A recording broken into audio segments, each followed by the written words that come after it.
It's spelled doom for the woolly mammoth. Today, we're going to see how your party fares against this awesome tar monster.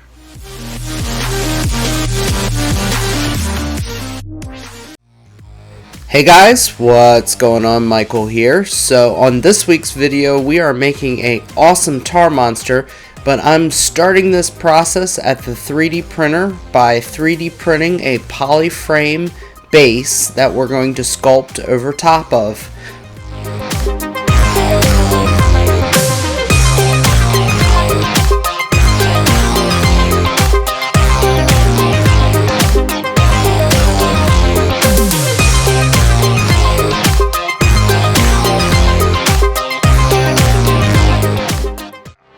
Suddenly, there was a terrible roar.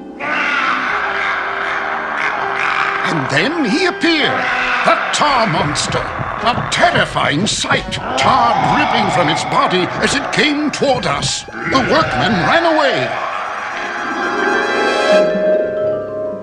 And that's not the worst of it. Like I was afraid you were going to say that. With our 3D print done, it's time to clean it. We're using my new Anycubic wash and cure to do this process. So you can see that the 3D print and the build platform entirely go into the washing vat.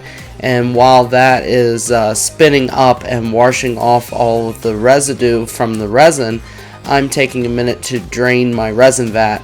Now I will also use the wash and cure to clean the resin vat and the funnel that I use. You can see that going in. And then once that process is all done, I take a moment and I remove my print from its supports, and then the print itself will go back into the wash and cure, but this time it will go under the cure mode to dry the still soft resin.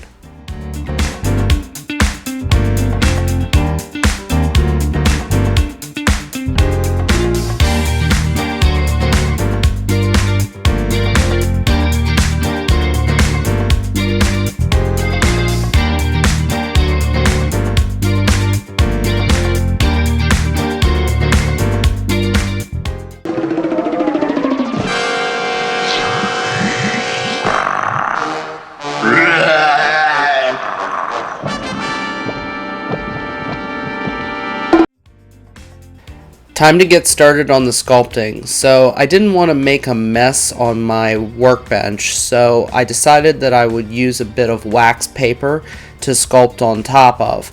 But I needed a way to stick my 3D printed polyform down. My original thought was double-sided tape, but turns out double-sided tape doesn't stick to wax paper all that well. So what I wound up doing in the end was using a little bit of blue tack putty, which worked wonders.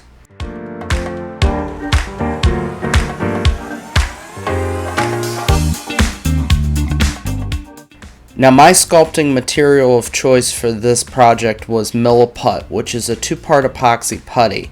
If you've seen my recent video filling gaps on a T-Rex, I used another epoxy putty on that, which was called Green Stuff.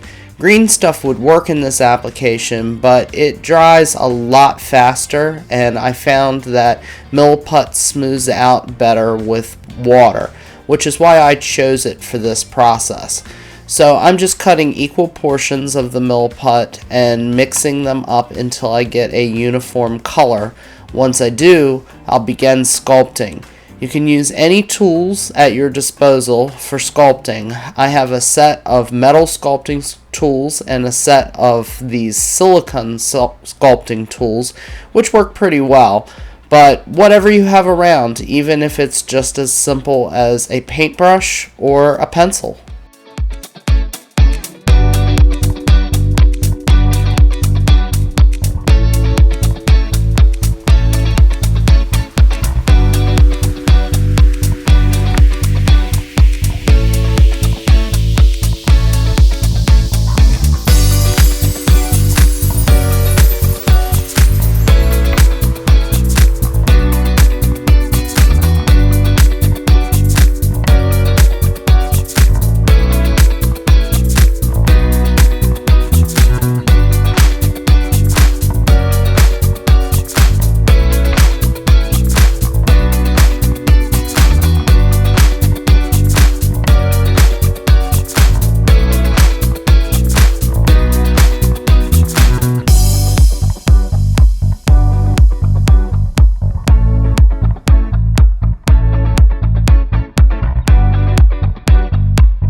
Add whatever detail you like, and you can over-exaggerate those details. This entire model will get coated over with a thick tar-like substance, so the minor details will fill in and the extreme ones are going to continue to show up.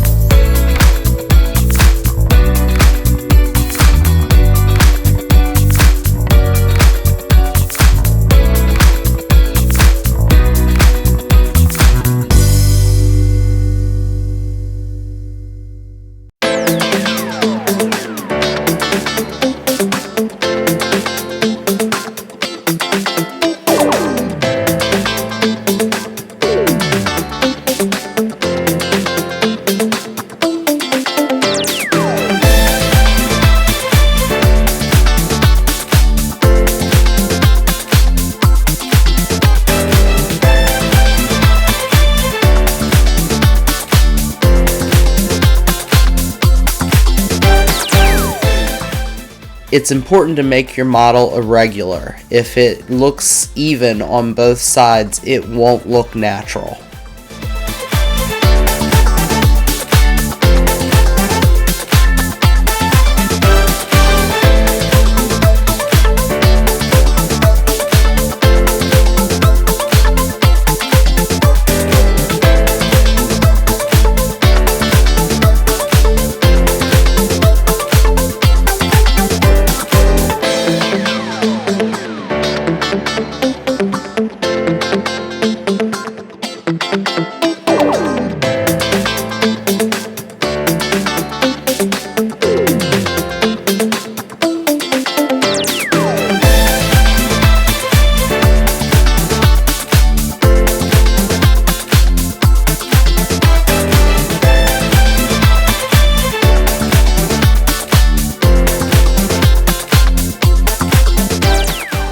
After allowing the first day worth of sculpting to dry and harden up, I'm mixing up another small amount of Milliput and I'll complete the sculpt with that.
I'm by no means a professional sculptor, and this is a fun little project that anybody with any skill level can do.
You can see here I've sculpted some drips from the roof of his mouth to his jaw and a great big tongue which we'll paint up.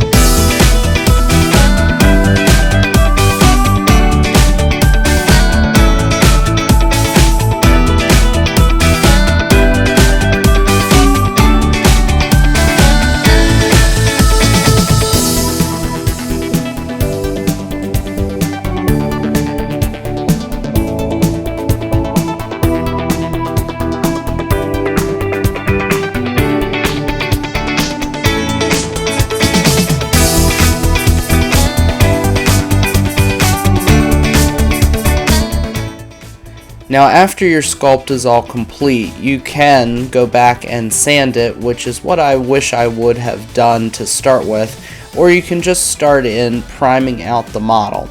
Now I decided that after I had a couple of brush loads of primer on it, there were a couple of spots that I needed to hit with a file just to smooth them out a little bit. Be very careful if you do this while you have wet primer on it, or your dust can mix into the primer and give you a texture that then you have to sand out later. I didn't have any issues, but just a word of warning, sand first, get rid of the dust, and then prime it.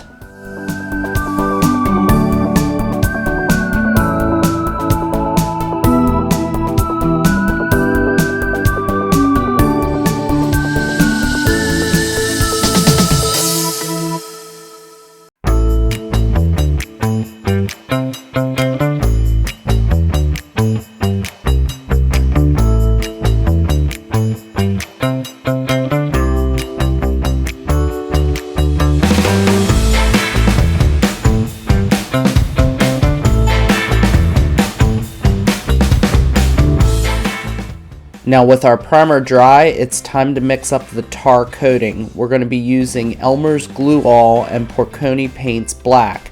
Make sure you use the glue all and not the schoolhouse glue, because the schoolhouse glue is thinned down. Loosely mix this in a 50-50 ratio and you should do just fine.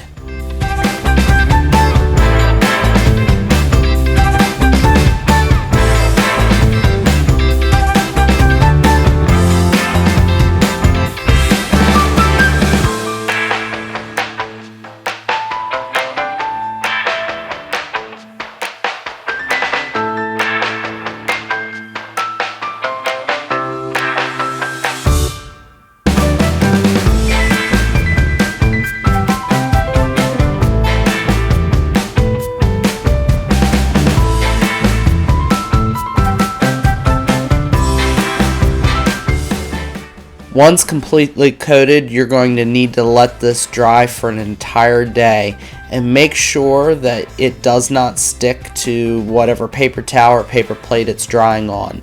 After it's dry, we're going to go back in with a big shiny top coat, which is just gloss fingernail polish, and this will really give our tar that wet, sticky look.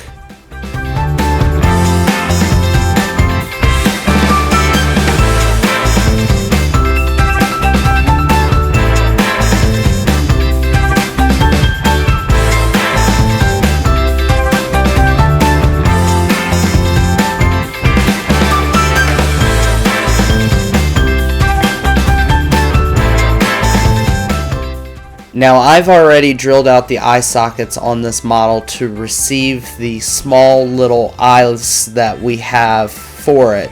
These are backed with a little piece of printed paper to look like the eye, and then you can either use a drop of epoxy or a drop of hot glue to give the round bead on the surface.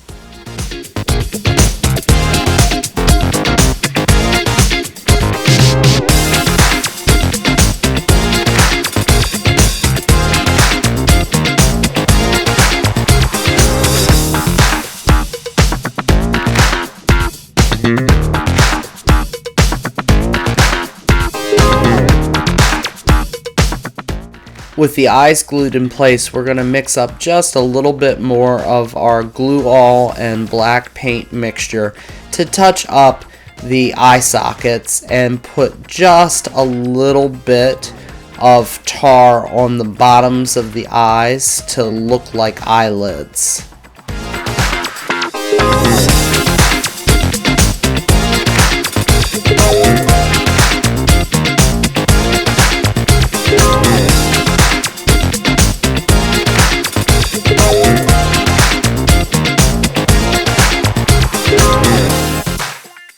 So now it's time to add our sticky tar effect. We're going to mix up a little bit of black acrylic ink with Uhu glue, which is made from natural resins instead of a byproduct of petroleum. The Uhu glue, when you stir it and agitate it, gets really sticky and stringy. You only need a little bit of the black acrylic ink, and you'll see that I had to make an addition of the glue. It made a larger batch than I actually needed for this effect.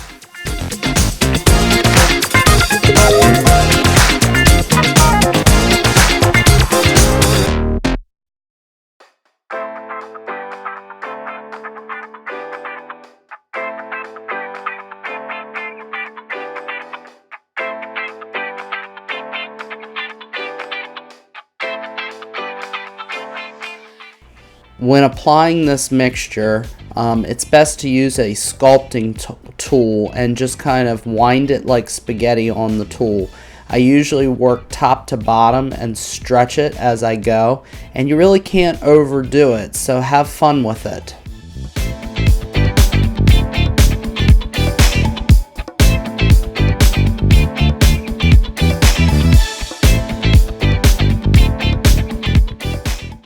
Here I'm adding a little bit of flair to it by painting the tongue a bright neon green.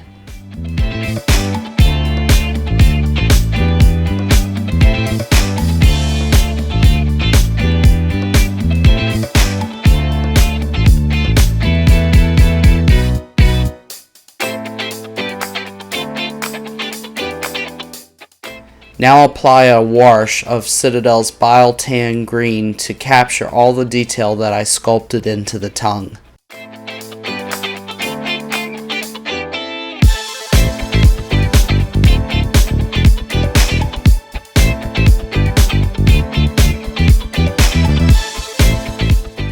And our last step is just going to be to touch up the clear gloss that we put on earlier.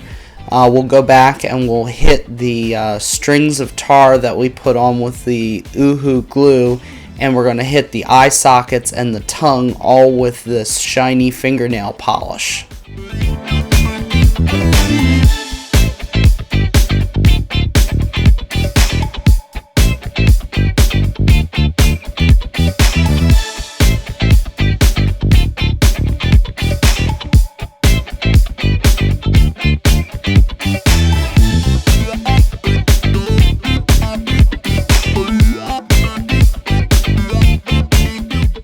And with that complete, here you have the finished product. It's a fusion of 3D printing, hand sculpting, and a custom paint job that's sure to give your players one hell of a sticky situation. Oh boy, like it's only the tar monster. Zoinks! Hey, if you like these videos and want to help me keep making them, make sure you hit the like and subscribe button.